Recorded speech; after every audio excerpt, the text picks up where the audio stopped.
We monster fans often have disagreements about our favorite fright films, but there's one point on which nearly all of us agree, that Abbott and Costello Meet Frankenstein is probably the best horror comedy ever made, just as fresh and funny today as when it was new. The timeless comic genius of Bud Abbott and Lou Costello has a lot to do with it, but so does the irresistible presence of our favorite Universal monsters in their final appearance together. Lon Chaney as the Wolfman, Bela Lugosi as Dracula, and Glenn Strange as the Frankenstein monsters somehow managed to retain all the dignity befitting classic horror icons while lending their talents to some of the most hilarious set pieces to ever come out of Hollywood. Want to find out how it all happened? The story starts in 1948 at a little-known tourist attraction in La Mirada, Florida, McDougal's House of Horrors.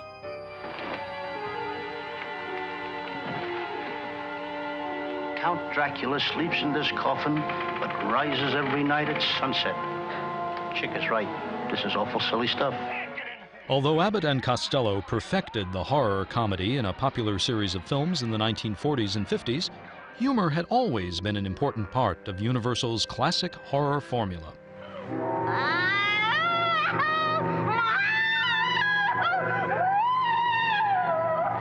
Masters of the genre, like director James Whale, always understood that laughing and screaming were just two sides of the same coin. Here we go gathering nuts in May, nuts in May, nuts in May. Here we go gathering nuts in May on a cold and frosty morning. Whoops! While Abbott and Costello Meet Frankenstein became one of the comedy team's best known and most loved films, neither Bud or Lou ever anticipated careers having anything to do with monsters. Bud Abbott's family was in show business. They were with the circus and later with burlesque. And at the time, burlesque was very clean. And that's the form of entertainment where you have stripteasers and comedians, basically, the two things that really appeal to a male audience. He got into burlesque, and he was in burlesque over 20 years before he met and teamed up with Lou Costello. Now, Lou was bitten by the show business bug, I think, from seeing Charlie Chaplin. Well, my dad actually came out to Hollywood the first time back in the 20s, and he had his heart set on becoming a dramatic actor. Charlie Chaplin was his favorite. That was his idol. But I think he also saw in Chaplin the element of acting, not just the comedy. So when he came out here in 1925, I think it was a hard road for him. He slept in parked cars. You know, it was real hard to get the work. Lou found jobs as a studio construction worker and stuntman, but only occasionally as an actor. It was Dolores Costello, however, that told him to go back on the road, perfect his craft, and let Hollywood ask for him and then come back out. So he hitchhiked en route back to New Jersey and got as far as St. Joe, Missouri. Stranded in the Midwest, he took a job as a baggy pants comedian, work that kept him employed for several seasons.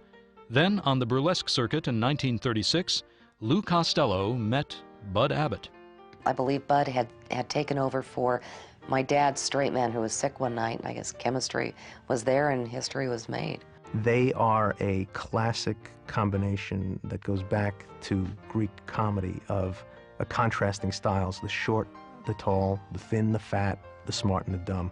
It's a combination that everybody can identify with and everybody kind of sees themselves in at some point and can laugh at. Plenty of people were laughing, and Bud and Lou soon took their famous burlesque routines to the airwaves. When Abbott and Costello moved into radio on the Kate Smith Show, they started running short of these classic burlesque scenes that they knew so well, and they hired a fellow named John Grant, who was probably the best writer-producer in burlesque. One of their most celebrated routines involved a hilarious misunderstanding over the oddly named players of an imaginary baseball team. Second base. I'm not asking you who's on second. Who's on first? That's what I'm trying to find out. Well, don't change the players. I'm not changing nobody. Take it easy. What's the guy's name on first base? What's the guy's name on second base? I'm not asking you who's on second. Who's on first? I don't know. He's on third. We're not talking about him. It was through the radio show and the airing of Who's on First that Hollywood did call for them, and that was Universal. Can't blow a note unless the bass and guitar is playing with him. He makes the company jump when he plays reveille. Among their first pictures at Universal was Buck Privates, one of the most successful wartime comedies ever. 1, 2, 3, 4. Bingo. Quiet. Well, I had it. Never mind that. Let's roll around. Let's roll around. Why don't you make up your mind? They became quickly the hottest box office in the country that year in 1941, and they made 6 films in 12 months. And in 1942, they were voted the #1 movie stars in the world, and from then on, they were always at the top, in the top 10 list of movie stars, box office stars, and in terms of highest salaried performers in show business as well. They were making probably about $1 million a year, and this is in the war years. The team of Abbott and Costello was Universal's hottest commodity in the early 1940s. But the studio had another lucrative wartime franchise, Monsters. In 1942, while Bud and Lou were shooting on a nearby soundstage, Universal was conducting a strange experiment, pairing 2 of its most popular monsters in one movie. Abbott and Costello took notice, but it wasn't a movie they had in mind. And Abbott and Costello had considered doing a Broadway show with the monsters, with Frankenstein and the Wolfman and Dracula. And this was about 1943 or so. Abbott and Costello were stage-trained comics. They had come out of burlesque, they'd done Broadway, and they really missed performing before a live audience. Unfortunately, they couldn't really spare the time to devote to a Broadway show, and I think that logistically it would be very difficult with the makeup demands and things like that. So that idea was kicking around the lot for a while, and then finally in 1948, the perennial question came up, what do we do next with Abbott and Costello? And their producer, Robert Arthur, said that, why don't we team them up with the Monsters? Although the concept was promising, the screenplay had some problems. Well, Lou Costello hated the script. He went into Robert Arthur's office, the producer, and he said, "You're not serious about making this. My daughter could write something better than this." But as far as Universal was concerned, there was gold in them thar chills. And Bud and Lou had already demonstrated their flair for comedy thrillers that really performed at the box office. Yes. Wait a minute now, just a minute here. Hold That Ghost was the first scare comedy that they did, and it was such a big hit also, along with Buck Privates, that they tried to work in scary scenes for Costello in just about every movie, because his scare take was just so great.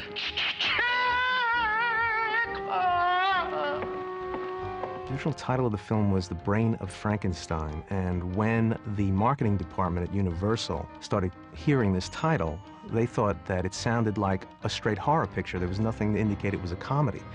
So Bill Getz, the head of production, ordered a title test of Abbott and Costello Meet Frankenstein, and that tested great with the public and the marketers because it said something funny and scary at the same time, which is what the film ultimately was. So who would be the monster promised by the title? After playing the creature in 3 Universal films, Boris Karloff put aside the role that had made his career. For the last 2 films, the boots and bolts were worn by an actor with a perfect name for the part, Glenn Strange. Well, Glenn Strange was a great character actor. You've seen him in thousands of westerns. Nobody ever knew his name, but he was always the bad guy because he was a big guy. He was 6'6".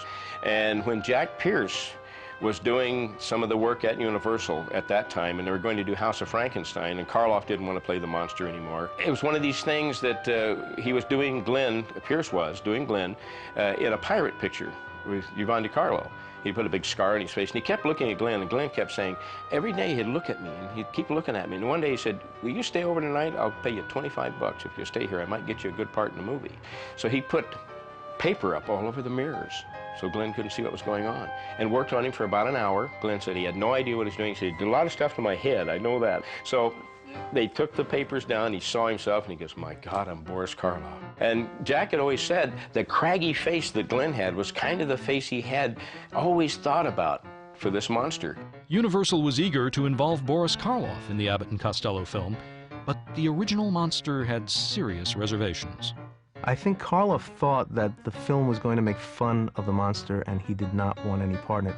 Also, he had retired from the role, so for him to come back, I think he was a lot older, and I don't think it would have been as effective. But he did agree to publicize the film, and I think that was part of his deal with Universal in terms of other film commitments. The part of Count Dracula would seem to have been tailor-made for Bela Lugosi, who originated the film role for Universal in 1931.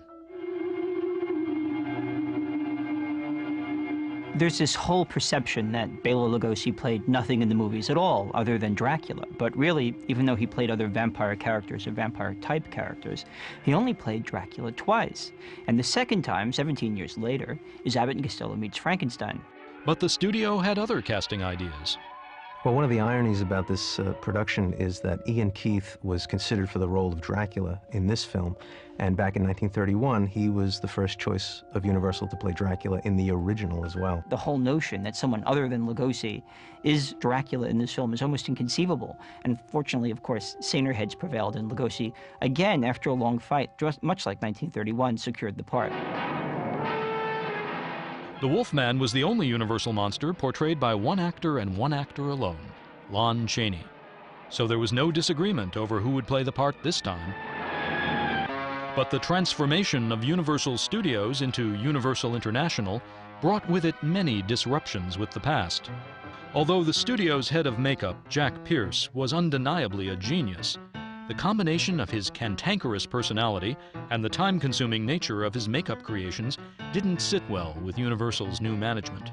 Despite 20 years of service, Pierce was still a salaried employee without a contract and was abruptly fired.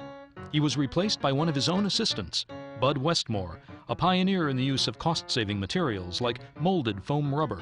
They required Westmore to come up with a new way of doing the monsters' makeup to get the production moving on time, because they didn't really have like 6 hours to spare on makeup. Now this is Lon Chaney Jr. as the Wolfman from Abbott and Costello Meets Frankenstein.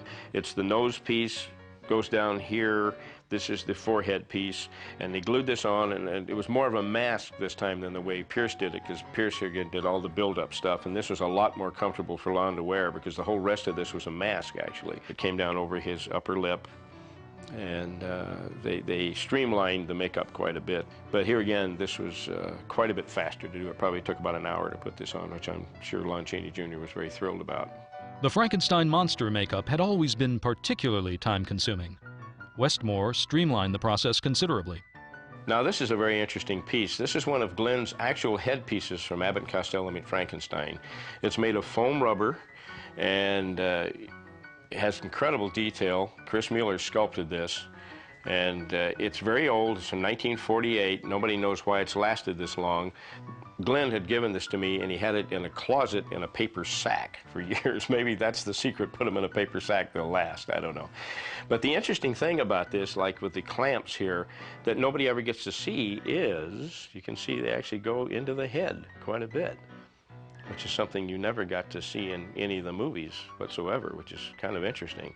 Jack Keevan applied this makeup to Glenn, and this took between an hour and a half to do, where Jack Pierce, when he did it with cotton and collodion and all the ways he did it with the wax and the putty, took maybe 3 to 4 hours to do. Now, one thing that Glenn said was different about this than, say, Pierce's makeup is this being foam rubber and all. Underneath here, when he would sweat a lot during the day, his sweat would build up in here. It had nowhere to go, and then when they would finally take this piece off, it would like rain down his face. The water would collect in here. He'd have about a half a cup of water inside of this thing, where the cotton and collodion, of course, that Pierce did, it just absorbed, and it was different. But he really preferred this makeup over Pierce's on account of this was just much, much easier to get in and out of from anything, and a lot more comfortable. Now here's a head of Glenn as the Frankenstein monster from Abbott and Costello Meets Frankenstein. This is one that I casted up years ago over at Don Post Studios. This is out of the original mold, and the reason they did a head like this in the film, in the end of the film you see Glenn walking down this pier, and it's on fire. And he ends up crashing and falling through the pier. Well, they didn't want to do an actor doing that, so they made a full-size dummy and had it rigged from over the top on sort of a rig that would move with the dummy and hold the arms up. And they made a head up just like this to put on the dummy. And then they scooted the feet with boards. They had it on 2x4s and to scoot the feet. So you actually saw it walk, and then they had it actually, you saw the actual body fall through into the flames. Two of the favorite things in my collection are these monster boots you see behind me here. It's from Abbott and Costello Meet Frankenstein that Glenn Strange gave me years ago. He wore these boots when he and Bela did this midnight spook show after the film came out. And that's how he ended up with these. And they're great. They look very large and they are big. He was 6'6", a big man. And they're made out of felt. This is a felt material here, and it's actually out of crushed cork inside. So these aren't anywhere near as heavy as they look. They look very heavy, but they're not actually that heavy. There's actually a pair of his shoes inside here, if you could see inside. So it was like slippers, so he could slip them on and they would fit him well. Otherwise, he'd just flop all over the place in there. And then these are actually made of wood, actually, the bottom part of the boot. But they're really, really neat, and they're cool because they're Frankenstein monsters boots. You don't get any cooler than that. The script of Abbott and Costello Meet Frankenstein, written by Frederick Rinaldo, Robert Lees, and John Grant, wasn't exactly a sequel to the earlier Universal films, where the various monster storylines had gotten, shall we say, a little out of hand. This time, the studio didn't even try to explain how the monsters returned. They were back to meet Abbott and Costello, and that was explanation enough. Abbott and Costello are two baggage handlers in La Mirada, Florida, who get these two huge crates addressed to McDougal's House of Horrors. Now, for some reason, the beautiful Sandra Mornay has become Lou Costello's girlfriend. We don't know why. Eventually, we learn that she's become his girlfriend because she has picked out Costello's simple, pliable brain for transplant into the monster, because the monster has become, in Dracula's words, an unmanageable brute. This time the monster must have no will of his own, no fiendish intellect to oppose his master. There, my dear Count, I believe I have exceeded your fondest wishes. The new brain I've chosen for the monster is so simple, so pliable. He will obey you like a trained dog. Good.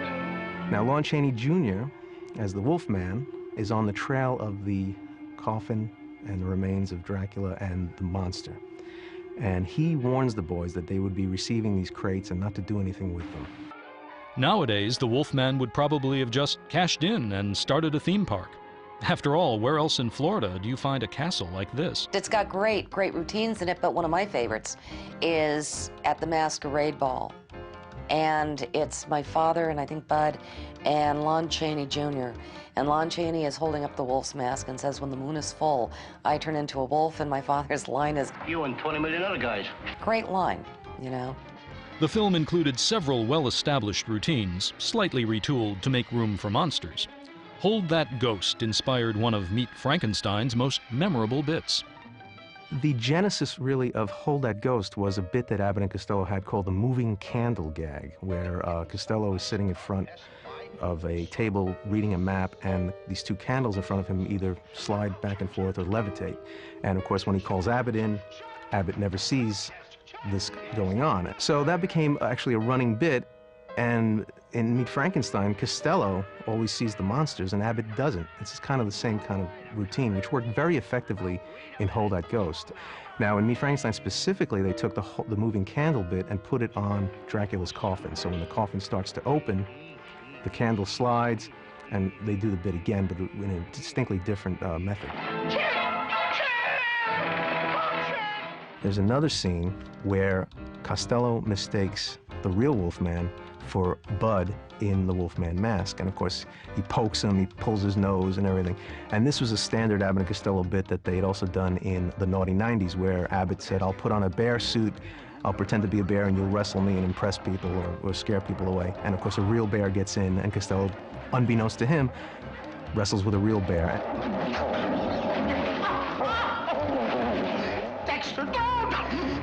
The director of Meet Frankenstein was Charles Barton, a veteran Abbott and Costello collaborator. And they got along great, and they were very good friends with Charlie, and they would try things with Charlie that they wouldn't try with some of the other directors. Charlie Barton, to me, was probably one of the best of the Abbott and Costello directors. He knew how to handle them. He was the first one to initiate 3 cameras on them at all times to catch the reactions. He understood, I think, my dad in terms of where he might get a little difficult. Well, as comedians who were, like I said, stage-bred comedians, they found it a little difficult to do the stop and start momentum of a film. So they like to keep things light during the filming, and they would have these little practical jokes going on. They would have pie fights. They'd have little gags going on. on the set just to keep the momentum going, to keep the mood light. You know, like a lot of film historians or comedy historians who like to say how unprofessional they were, you know, to go out there and be throwing pies and this and that. But try keeping the level of energy up in comedy.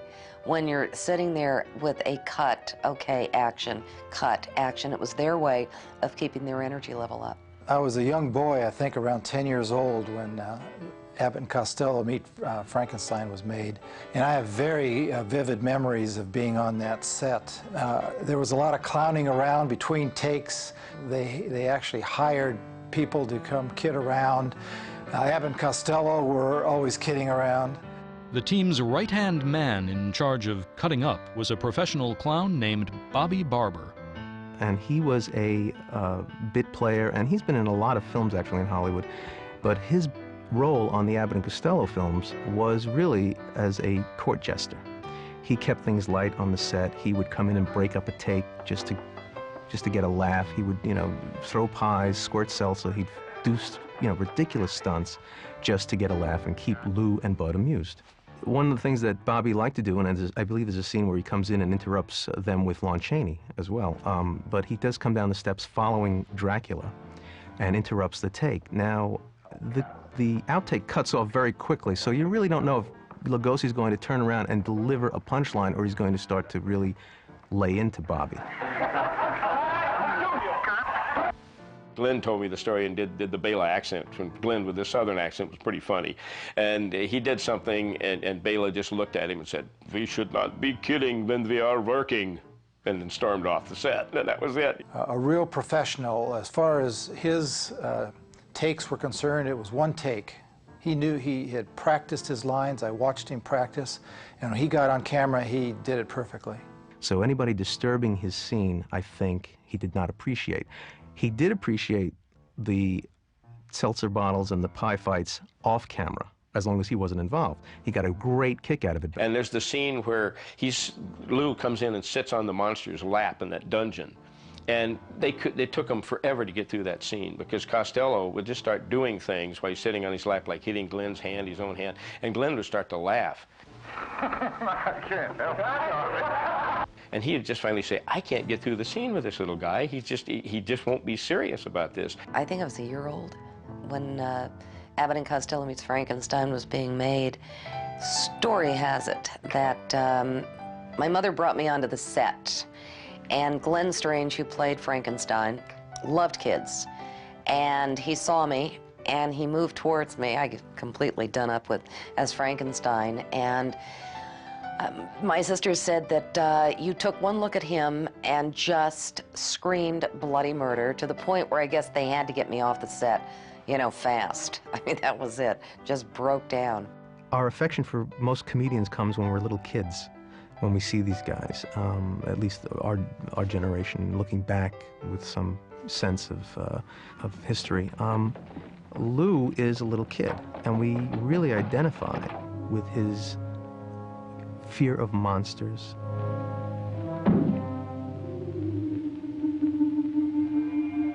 I mean, children as young as 3 have watched Abbott and Costello Meets Frankenstein and have never really been scared to death, but they've laughed a lot. It's when you can incorporate that comedy and slapstick into something that can be very, very frightening, especially to children.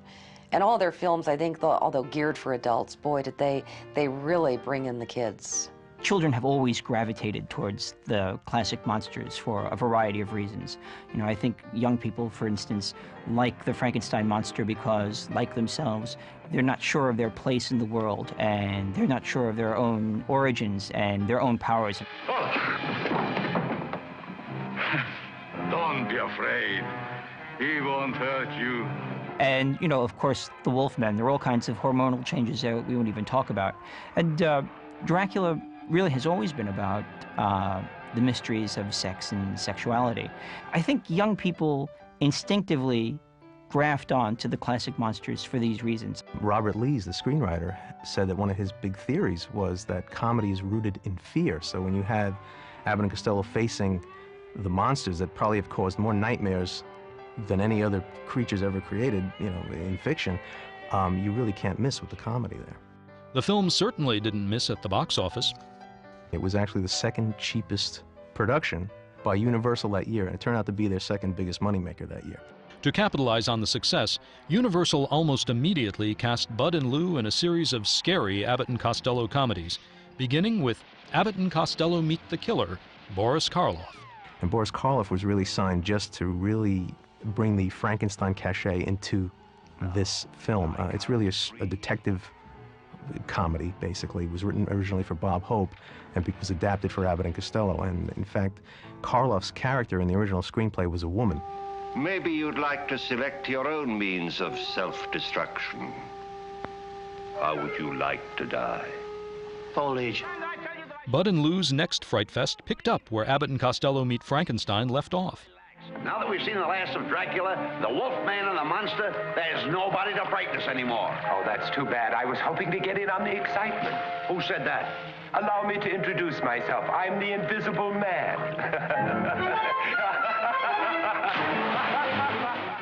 The new film was originally intended as another straight installment in Universal's popular Invisible Man series, but was rewritten to accommodate America's favorite pair of comedians.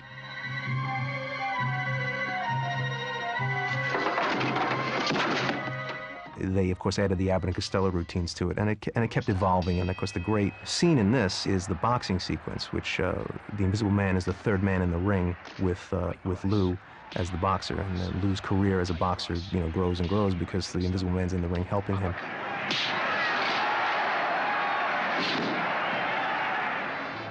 Next in line was another film with Boris Karloff, who had played many mad scientists before, but never Dr. Jekyll, not to mention Mr. Hyde.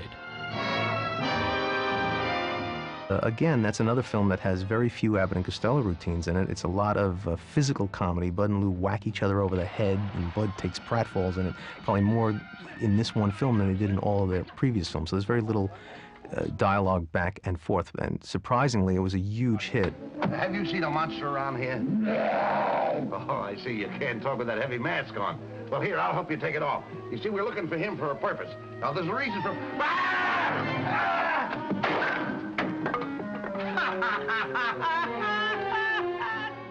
As early as House of Frankenstein, Universal wanted to team up The Mummy with its other classic monsters, but somehow it never worked out.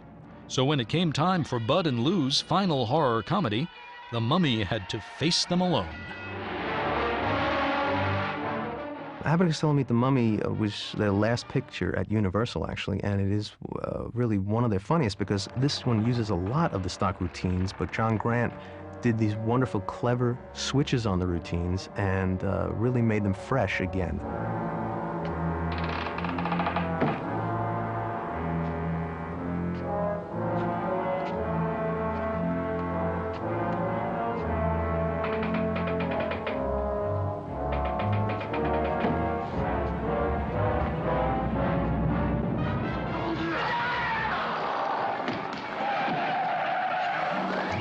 By the 1950s, however, old-time burlesque was becoming less and less fashionable with audiences.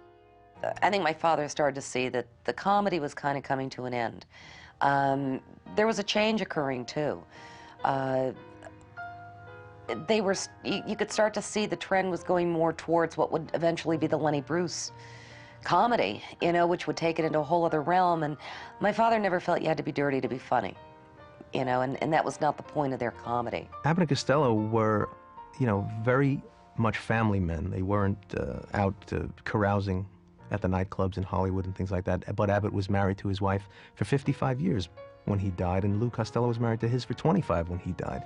They were very decent men. They supported their families, and you know, the kids don't have any mommy dearest stories to tell about these guys. They were really wonderful guys, and everybody who worked with them said the same thing. They were generous, they were fun to work with, and they were good guys. The comedy of Abbott and Costello will never die because of the access we have now to videos, the DVDs. I mean, it's timeless. It's universal long after we're gone.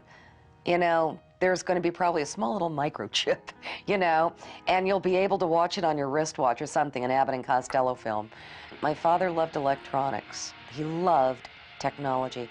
If you put my father here today with the DVD players and the video machines and the this and the that, I mean, he would have a field day.